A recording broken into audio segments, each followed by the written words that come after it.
لدينا لوجو سوقلي من أبيرتين مساجد دينا كما إذا نستاجي إنه دبعة ما هاي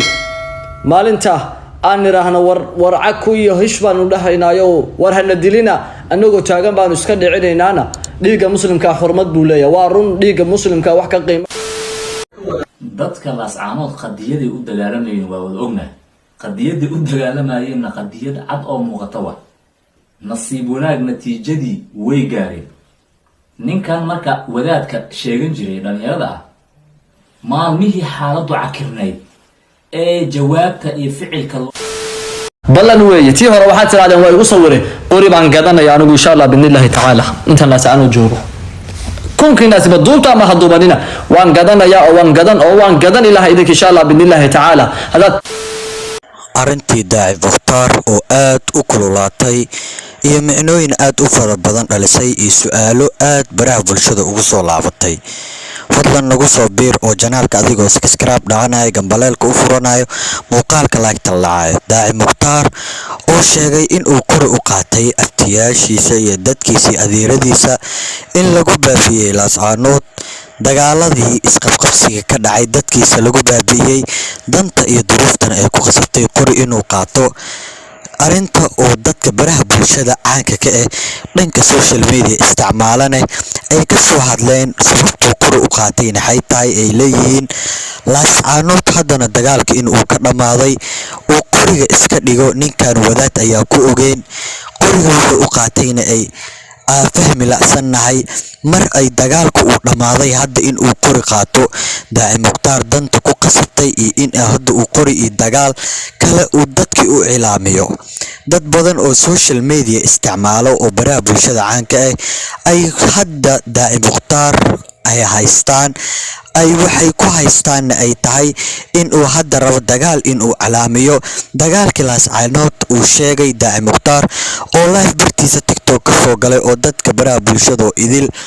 ayagoo wada maqlay live-kiisana aad loo oo dadka idil oo zaid u wada kaceen oo ku andacoonay daaci mukhtaar in dadkiisa la baabiyay saasanta ku qasabtay hadda in uu dagaal inuu cilaamiyo diyaar uu u yahay ama sababtoo hadda qori u qaatay waxay aysan fahansaneen dadka social media kulli baraha bulshada isticmaalo oo hadda daaci mukhtaar qaarkoodna ay ka soo horjeesteen ay sheegayaan hadduu dagaalka uu sheegay laascaanood ka jiro dadkiisan la baabiyay in uu hadda dagaalka dhamaaday Somaliland iyo laascaanoodna ay askarta Somaliland ka baxeen daaci mukhtaar oo live-ka TikTok uu ka soo galay uu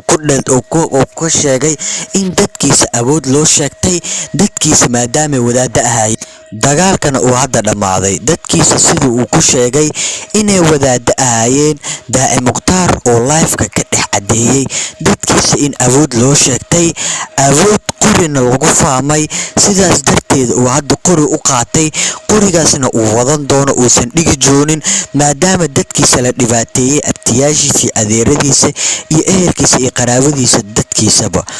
muuqaalkiisa ayaa aad u gilgilay markuu live-ka uu ka dhex cadeeyay in dadkiisa dhibaatada loo geystay darteed ay ku qasabtay asigoo wadaad ah in uu qori qaato uu dhahoy dadkayga waxa loo dhibaateeyeen iyo dulbiga in aan ka saaro ayaa diyaar u ahay in uu sheegay daaci mukhtaar soo dhawaada muuqaal ayaan kula wadaagi doonaa daawade